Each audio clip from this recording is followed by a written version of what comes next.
This is part of our teaching portfolio series, and this session is about writing your teaching statement.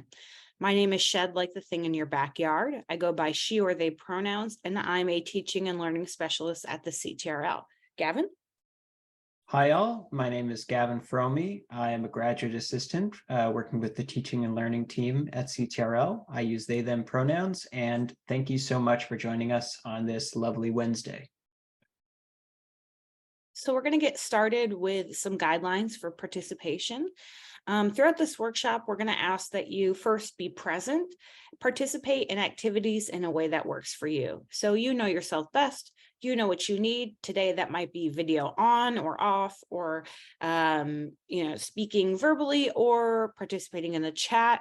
Go ahead and do what is going to work for you today to get the most out of this workshop. We also ask that you ask questions and share ideas in the chat. We want to answer as many of your questions as possible. And we also want to hear about the strategies that you've used and how your experience has been with them.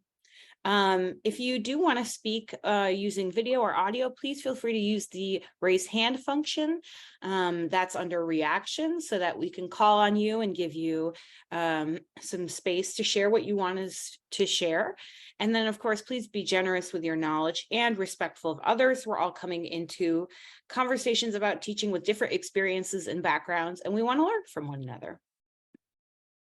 So let's start with a warm-up chat. Please feel free to share in the chat. Introduce yourself and your department or unit, wherever you call home on campus, and tell us what's something that you already know about teaching statements. Or I'll say, what do you already know? Maybe a sort of broad overview.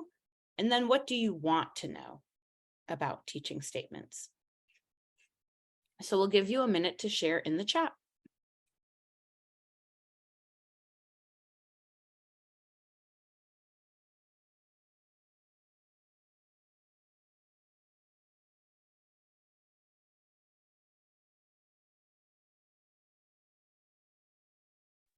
We have a great comment. They vary a lot. Extremely true. Differs from institution to institution, discipline to discipline. What else, Gavin, do you think? I would say person to person is the most, Yeah. the one that I think of most. Much like any essay, you always want to bring your individual flair to it, and teaching statements are no exception. I think they're, in fact, the most personal opportunity you have to express what is in your heart about teaching and learning. And I think that's what makes them so great. I like that.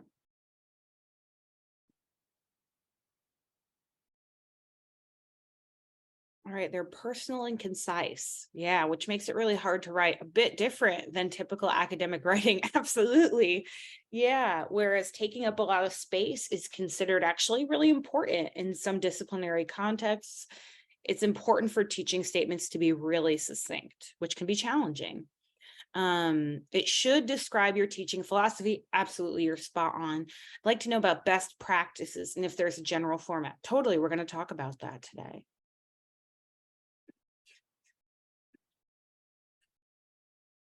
Give it a moment for others to share. What do you think, Gavin? Yeah, just a moment. It was a complicated question, so we understand if it takes you a minute to get your thoughts out. Express cogently how our teaching practices benefit diverse students, but I'd like to know what kind of evidence is best. Totally. Yes. We're going to think about that. They're important to convey how you'll teach, but I want to know how to convey something as nuanced and varied as teaching into a couple sentences. Yep, absolutely. Oof. It's a tough one, but we'll explore it today. All right, so if you haven't already shared, please do feel free to share in the chat. In the meantime, let's share our workshop outcomes. By the end of this workshop, you'll be able to describe the purpose and components of a teaching statement and teaching portfolio within teaching portfolio at AU. So we're not going to go over the whole teaching portfolio. We're really focused on the statement today. Identify the qualities of an effective teaching statement. So what makes a teaching statement, effective in terms of communicating your values, your methods, your goals, etc. and then get you started on a plan to structure your teaching statement. And we're going to give you some resources around that too. So I just want to start by acknowledging asking what is a teaching portfolio? Again, something that varies pretty widely. And here we've got some components for the AU portfolio. So again, this is going to be different in different institutions, but at AU, here's what we're thinking about. Of course, it's quite simply a table of contents is always going to be helpful because you're going to be sharing a lot of documents at one time. A teaching statement is sort of like the center of the portfolio. It is, some people describe it as the abstract of the portfolio. Essentially, the job of the teaching statement in relationship to other components is to tie together the theme and your philosophy about teaching. And then we have different types of assessment. So you have self-assessment, like if your peers observe you and assess you, or student assessment, things like SETs, right? Or midterm evaluation, how students show their feedback for the course. And then you've got supporting materials. So some places call these artifacts, like teaching and learning artifacts, or we would call them IU supporting materials, which are materials from your teaching that demonstrate your effectiveness, specifically showing how your philosophy takes action with students. What's the impact of your teaching strategy on students? So you can include a syllabus, but a quick note is that a syllabus is not always the best tool because most of the syllabus is usually boilerplate language. But that's something we could talk about later if you want to. Student feedback reports, of course, certificates, for example, maybe student submissions. And optionally, you could include reflections and talk about your future goals. Gavin, anything you would add here? No, I think that's fairly comprehensive. If you do happen to, because a lot of these portfolio programming at AU is fairly new, we don't have too many examples to provide you. So if you are looking at other institutions' portfolio programming and just to get a sense of what other institutions have and what they say, be aware that the structure that they offer and the language that they use to describe these different components may be different. And Mac made an excellent point in the chat, which is annotated syllabi can be super helpful. And that's such a good point. Mac. Yeah, I think the annotation helps make that syllabus more like helpful for the reader to understand like what you are trying to accomplish as a teacher. So I really love that. And we have some great resources about creating an annotated syllabus if you're interested. The big message here, one size does not fit all. Like Gavin said, expectations are going to vary by department and field. So it's really important to converse with those who are around you in your unit and learn about what an effective teaching portfolio looks like. Good question, Liz. An annotated syllabus is a syllabus that has literally sort of comments added into it so the reader can better understand what's happening in the syllabus. And Mac attached a page about our portfolio, but I think we also have some resources about annotated syllabi, which we can come back to. Oh, they're on top of it. Thank you, Mac. And I'll we pass will be it over.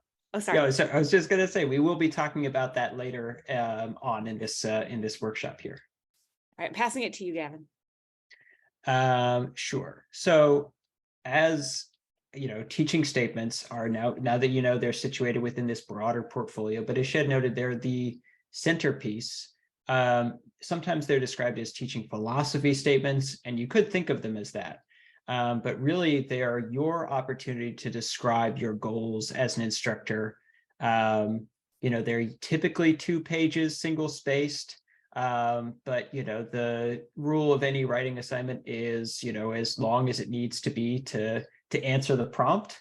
So it's okay if it's a little bit more or less than that. But considering the audience has a lot of these to go through, usually try to be considerate and keep it concise. They're written in a narrative first-person voice because it is your statement. You are the person that is describing your personal beliefs. This is not about anybody else's, the abstract concept of good teaching. This is about what you as an instructor value and what you do to enact those values in your classroom. Next. So getting into the components that were asked about earlier. Keep in mind, teaching statements can be somewhat variable in terms of what goes into them, but we generally advise that these 4 components be present. The first is your beliefs, as in what are your values as a teacher? What do you think about teaching? Any kind of, philosophies, any kind of literature that you have that inform your beliefs about teaching, that's where that would go.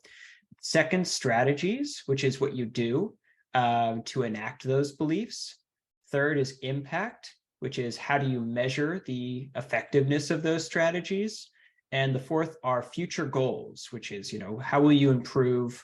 What do you aspire to do going forward based on what you've already accomplished?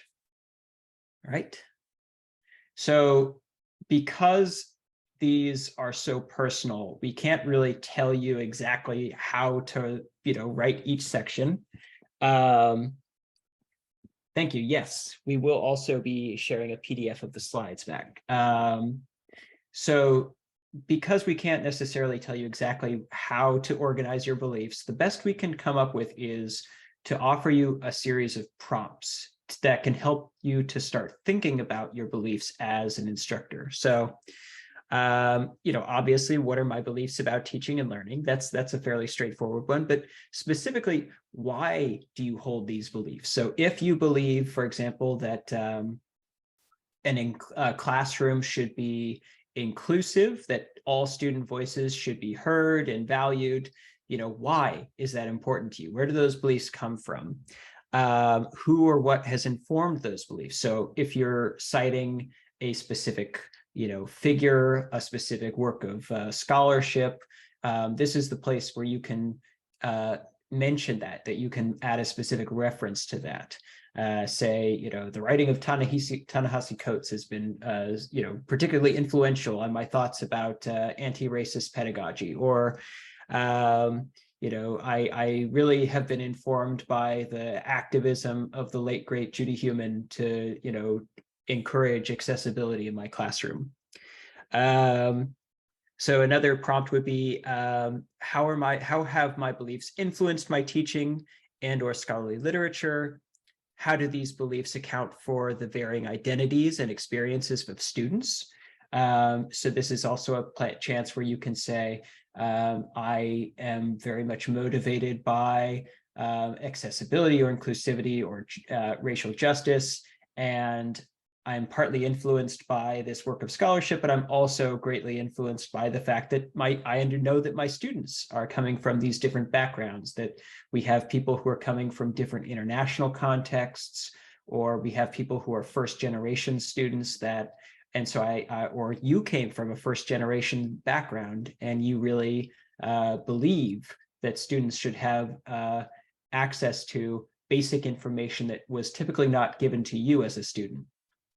So whatever your personal experience is that informs your beliefs about teaching and learning, this is the space to say that.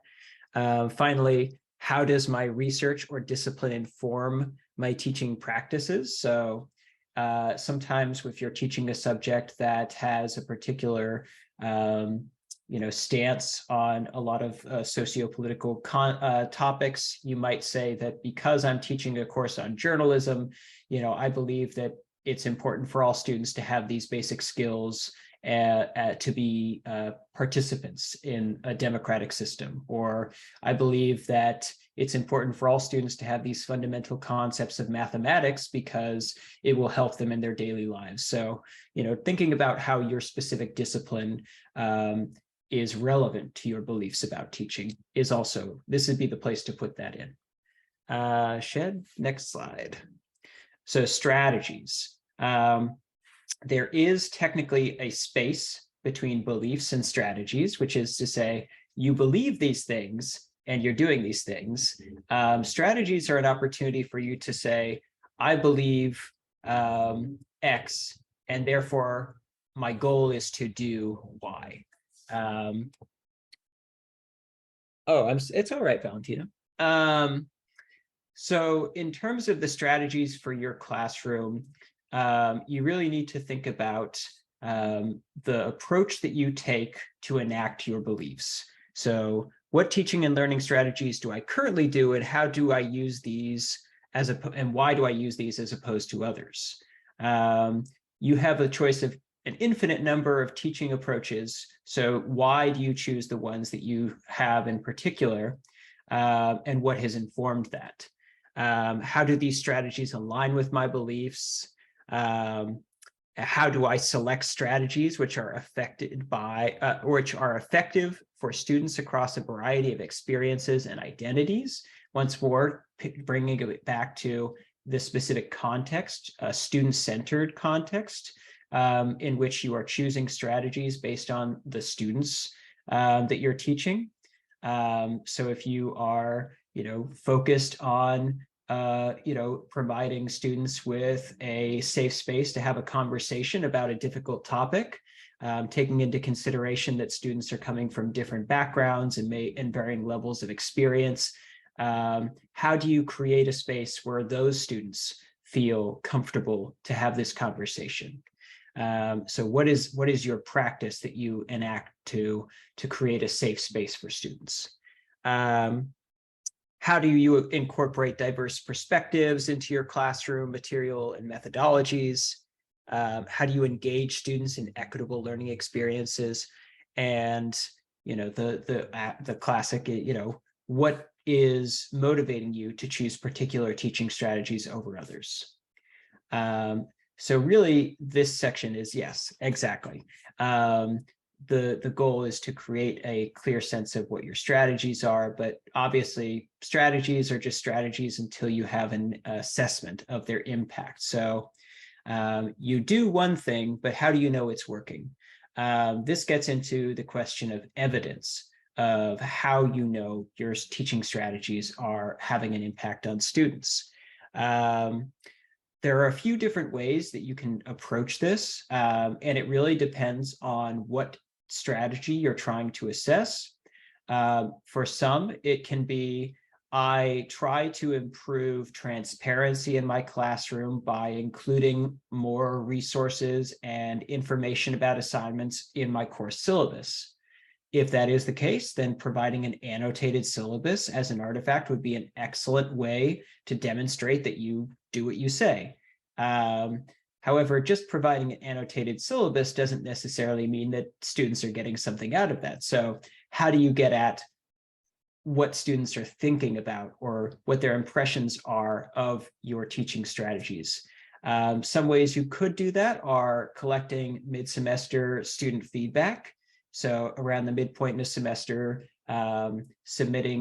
providing a survey to students where they can write down their thoughts about how the course is going, so that then you can take that feedback and modify your teaching strategies going forward to enhance students' learning experience. Another approach would be to get a colleague or a student from another class, or even a member of CTRL, perhaps, depending on our capacity, to sit in and do an observation of your class and to provide feedback based on what they observe. That can be an excellent way to get an outside perspective. And of course, there are always the classic self-evaluations. If you're being very analytic about your practices, you can say, well, these are the practices that I have implemented, and here is how I have noticed them going. Obviously, you don't need to choose one of these. You can approach this from a variety of angles and incorporate multiple forms of evidence into your teaching portfolio as a means of evidence of impact of your teaching strategies. So in fact, that would probably be the best route to go. So not relying on one form of evidence, but really taking a variety and using that to demonstrate the impact of your teaching strategies. Future goals, as you might imagine, are your goals that you want to achieve in the future. So thinking about what steps will you need to take to improve equity and inclusivity in your teaching, if those are goals that you have, thinking about what you have done already in terms of your progress and how that feeds into your journey of achieving larger goals. So situating yourself within a larger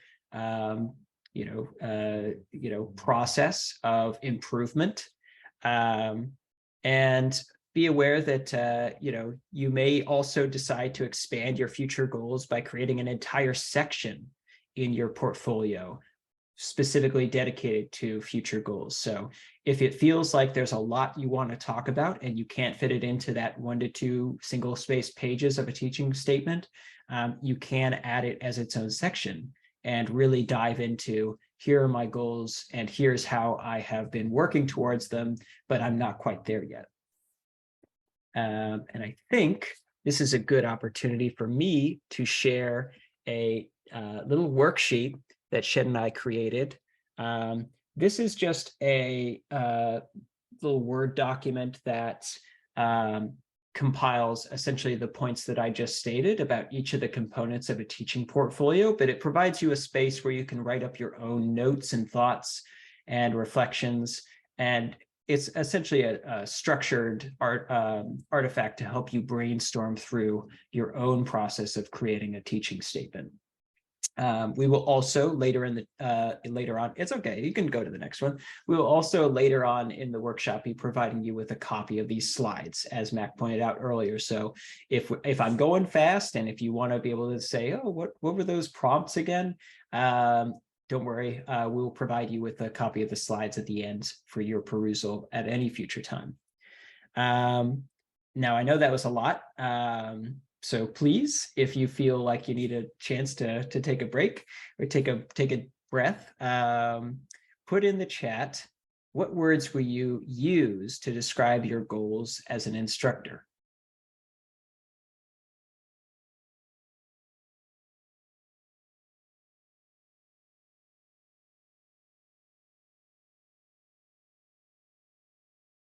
This is a good question. Would it be appropriate to include courses you'd like to teach in a future goals section while describing how they meet goals for teaching and for meeting student and curricular needs? That's a great question. What are your thoughts, Gavin?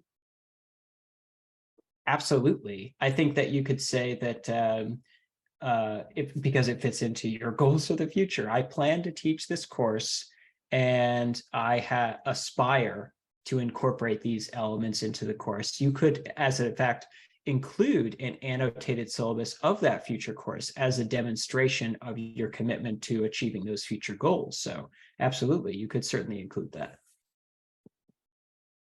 I like that. Yeah, absolutely agree. Maybe if you even want to, if one of those is a course that you're creating that you don't know of existing already, I think that's especially cool to share that. Then we have a thought, improving, sticking to objectives and getting better at designing appropriate assessments. Absolutely. So those are places for improvement for you, thinking about when it comes to the students, maybe, yeah, what do you want to see happen or change or grow within the students? What sort of, I don't want to say metamorphosis quite, but what is sort of an impact that you want to see your course having on your students is one way to think about your goal. So we have a great one here, includes students taking away a critical lens on the process of syllabus building and on the narrative implied by the courses. Yes, that's really well articulated. Yeah, I think that's a great point to make, that you can view this teaching statement as an opportunity to both articulate goals you have for yourself, but those can also be student-centered.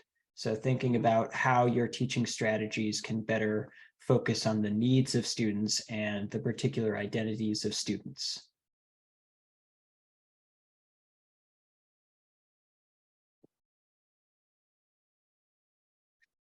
Showing students it's okay to make mistakes. Beautiful.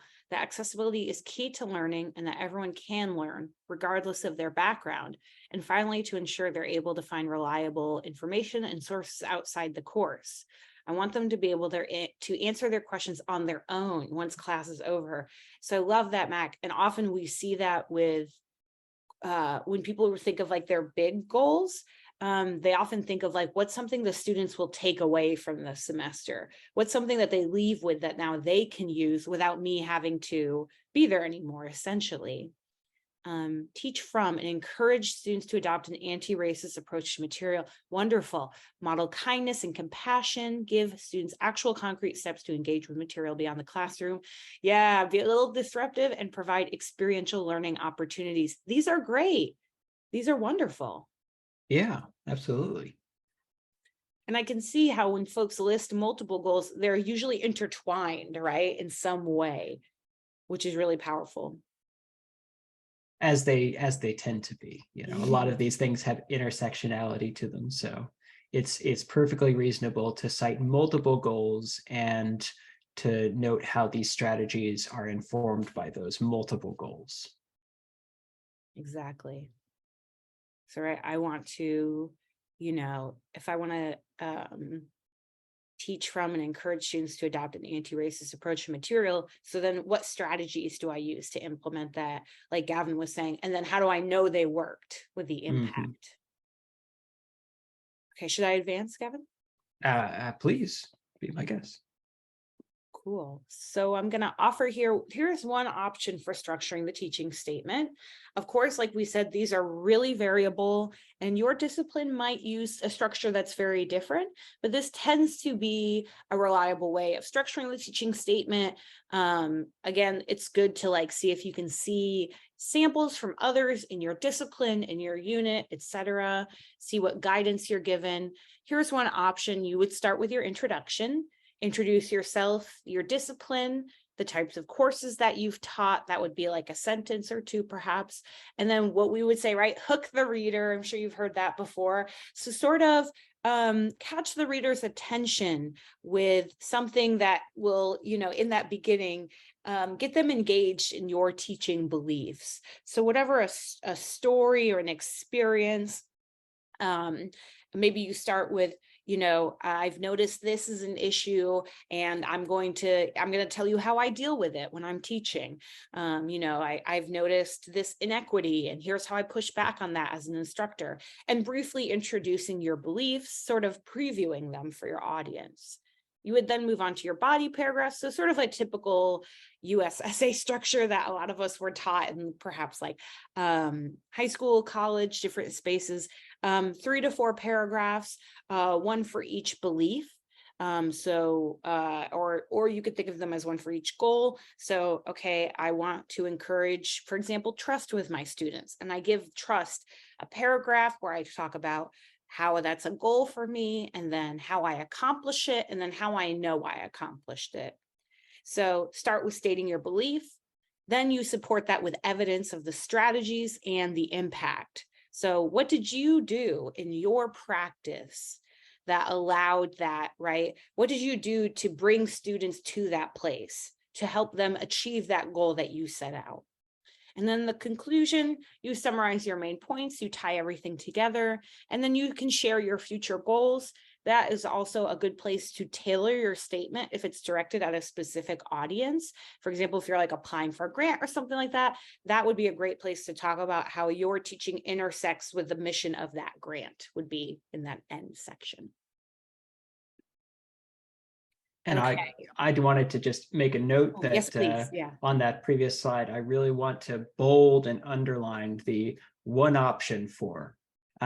If you feel the urge to be more creative, I'm sure that anyone reading these would appreciate it, because these are really your opportunity to make your statements. So if you find that this particular structure doesn't match how you would like to write your teaching statement, please do not feel like this is the one true way, especially if you have one goal or multiple goals that are being assessed by one or two strategies. The structure may not work for you. So please, add your own creative flair. I think I'm going to sneeze. Give me one. Or not. But you reminded me, Gavin, I wanted to give a quick example here of what that sort of like hook in the beginning might look like. So I'm going to imagine, let's say I'm teaching a journalism class, and maybe I start by saying, when students come into my class, they think they either have it or they don't. They have a talent or skill that lets them be good in the discipline, or they don't, which is something that we all see with our students likely. And some of them, they're like, I can't be good at this discipline. I don't inherently have this skill. I can't be a journalist. I can't be a scientist. I can't be a mathematician, whatever it might be. And so then what this instructor might say is, I believe, like, I know that all students can become great journalists or great scientists, great mathematicians, right? Or that they can get better at it over time if they open themselves up to it. And so here's how I do that. I make that a reality by using these 3 strategies. I use transparency. I use a growth mindset. I show trust in my students. So sort of in the beginning, trying to show the reader, what is that big goal that you have for that sort of like internal change or growth among students across the course of the semester, and how it sort of impacts them at the end of the class. Like, what do they leave with? Anything you would add there, Gavin? No, I think that's great. I often find it amusing that we consider readers to be fish, though. But I guess the ultimate, this is kind of an addendum to the overall page length. Keep in mind that it's really a question of what you're trying to say and how long it takes to say it, but also keep in mind that the reader is going to be one who is just as time crunched as you are. So write in a way that gets to the point quickly, so that the reader is able to immediately identify what your goals and what your beliefs and what your strategies are, with a minimal of I'm trying to think of a way to say, just fluttering about. Exactly. That's perfect for the next moment here, Gavin. So here's some stuff we want not to include, we want to avoid. And exactly as Gavin was saying, some of these more, I really like how you put it earlier, Gavin, which is sort of like abstract reflections on the concept of teaching or learning or something like that. So it's important to kind of, the reader knows that teaching is important. They probably don't have to be convinced that teaching is important. They've asked you for this document, right? So we don't necessarily have to say, since Socrates, teaching has been, this or that, or we probably don't have to say, the OED defines teaching as this thing. You can get right to your story. So it's okay to get right to your story, tell your story, and start with, here's what I experienced, here's what I believe, and to avoid some vague statements as well about, this part of teaching is, sort of a vague sort of claim. It's really important to get very specific about the strategies you use, the impact you see, the evidence that you're pulling from. Also, again, another mistake would be passive voice. Because as Gavin mentioned earlier, it's your statement, it's your words, it's your experiences. It's important to show that accountability by using I statements in the teaching statement. Unsupported claims, of course, trying to support every time that you share a strategy to back it up with evidence to show why that strategy is effective. How do you know that strategy is effective? Why do you keep using it? So bringing in some different types of evidence to show that it does work and there's a reason that you use that strategy. Negativity towards others. So a common mistake that we might see would be a person saying, well, lecturing is an outdated form of teaching. Well, what if the reader or your audience uses lecturing, right? We probably don't want to make a declaration about bad or good teaching generally, or a deficit-based framing, we would call it, but rather point to our strengths, what we see working, what's worked in our experience, rather than saying, this is outdated and bad and no one should do it anymore. Talk from your experience of what you have experienced working. An overabundance of citations. This is, I think, a tricky tightrope to walk, because it could be important to have research to support some of the things that you're pointing to, especially if your research is connected to your teaching in a way that you want to show to the audience. However, it's not an academic paper. So actually, Gavin, I feel like you might phrase this better than me. How would you sort of describe this point? I would say you want to make sure that all of your if you are citing specific works of scholarship as an inspiration, that remember that this is a formal paper, but it is not an academic paper, like you said, Shed. So you don't necessarily need to include a formal in-text citation. I think it would be sufficient to informally identify the authors of a specific paper, and then include a list of works cited, or a list of references at the end of your statement. Because if it gets to the point where you're citing, Schuler et al., 3 times, in a paragraph, I think you will quickly turn into too impersonal of a statement. You want to make sure that the reader feels like this is coming from you and from your heart. And although it's professional and you have these, informed opinions, it should not be just a work of scholarship. You're trying to just get your ideas across and move on to something that is a personal identification of your teaching. I like how you describe that. 2 more points here, one that's on here and one that I remembered. A summary of your CV. So it's important to remember the teaching statement shouldn't just be a list of your teaching experience or the classes you've taught, because your audience gets that from your CV. So instead of just sort of a timeline of where you taught when, it's important to talk about your beliefs, to open with your perspective and to sort of explore why you teach the way you do. In terms of a list of the type of teaching you've done, that's available to your audience on your CV. So there's really no need to repeat it. The teaching statement's function is very different. So we kind of got our big takeaway. Your teaching statement should be specific, positive, so asset-based, not sort of using negativity towards others, but rather pointing to what's worked for you, and personal. And one more thing I would add here is I would recommend avoiding quotes to open your statement, or epigraphs. Is that what it's called when it's a quote at the top of something? And the reason is it's your statement. So we want to read your voice first, right?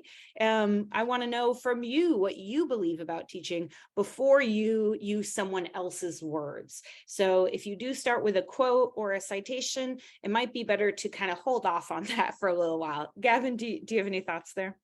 Yeah, I think that might even be a better way of describing it than what I said before. The reason you don't necessarily want to include those in-text citations is because it's not about what that person said, it's about what you feel about that person's writing. And then, so making just as long as you have a list of references at the end that clarify where you got the ideas from, you don't need to include a specific citation, a formal citation in there, in the actual body of the text. I really like how you put that. Yeah, it's about your perspective. Got another good question. I've served on some committees that have helped me reflect on my teaching. I don't want to get too far into service in the statement, understandable, but could that be mentioned in this section on what's influenced my beliefs? My thought is yes, totally. What do you think, Gavin? Oh, absolutely. This is a statement about your teaching. So whatever it is that has informed your teaching, if it's, your activism, community service, your personal background, take all of that and, relate it honestly, because that is what influenced you. So feel free to mention it. Good question. All right. So some key takeaways here before we move into we have wrap up questions for you, but also want to hear the questions that you have more generally. But key takeaways include your beliefs, strategies, impact, and goals in your statement. So what you believe about teaching, the strategies that you use to enact those beliefs, like make them real in the classroom, the impact, how you know that those strategies work, and the change that you see as a result of that, and then where you want to go in the future. So the language of beliefs goals here can be a little confusing, but when we asked you earlier about your goals as a teacher, that would be helpful for the beliefs part of what you're writing, what you want to accomplish with your students. Here, when we say goals, we're thinking about where you want to go in the future with your teaching, the courses you want to teach, the things you want to improve in, etc. I'll make sure to back up your claims with rich examples from your experience. So really sort of, give us that detail so we can imagine you in the classroom. We can imagine what it's like when you interact with students and how students engage and how you engage, and make it personal, right? It is about you at the end of the day. All right. So we want to give you some time to reflect, regroup, respond. So we just want to give you a few minutes here to process what we've shared, because we shared a lot of information, and then respond to some of the prompts on your worksheet. Gavin, what would you add here? I'd say take until 12:50. It says 5 minutes, but I'd say take until 12:50, and then we can come back. And if you need more time, we can extend that a little bit. And feel free to ask any questions that you have in the meantime. Please, yeah.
We'll give you about another minute.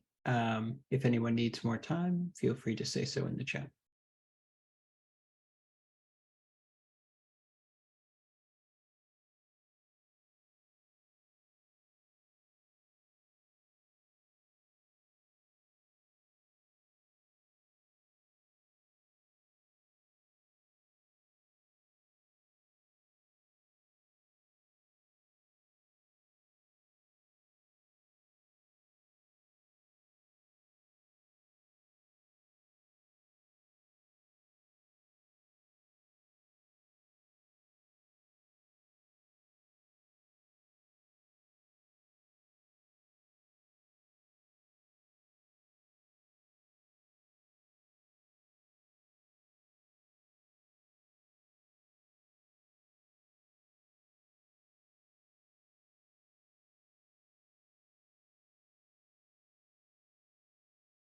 Okay.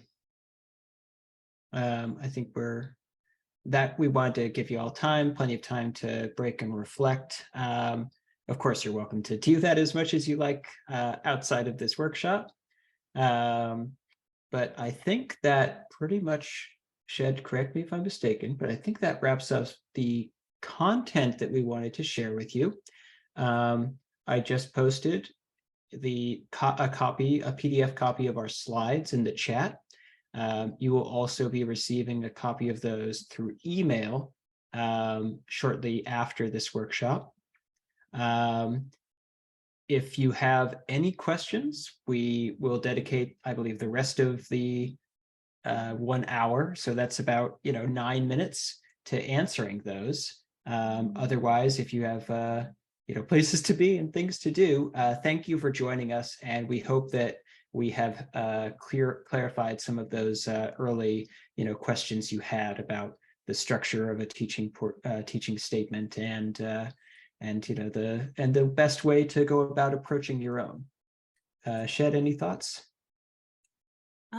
Yeah, we're happy to, like Gavin said, talk to you about anything that you wrote down, and then also to emphasize that if you want to schedule a consultation to talk more about your teaching statement with us, we're really happy to do that. So yeah, let us know how we can be helpful.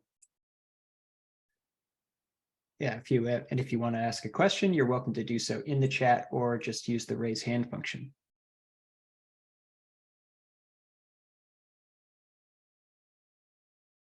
There's a lot though to think about. So if it doesn't happen right away, if you don't have any questions immediately, take your time and shoot us an email after the fact. It can also, I always say, like, the sooner the better with teaching statements, because they take like a while to kind of work on. So I remember someone saying to me, like, oh, I'm gonna write mine this weekend. And I was like, oh, that's not enough. They could take a little while. So however we can help you with that process. We're not used to articulating some of these things. I think, and oh yes, you are able to, please take a moment to fill out a survey that Victoria has put in the chat, and that's really helpful for us to get feedback from you on how to improve what we just did and what other ways that we can best support you in your teaching portfolio needs and beyond.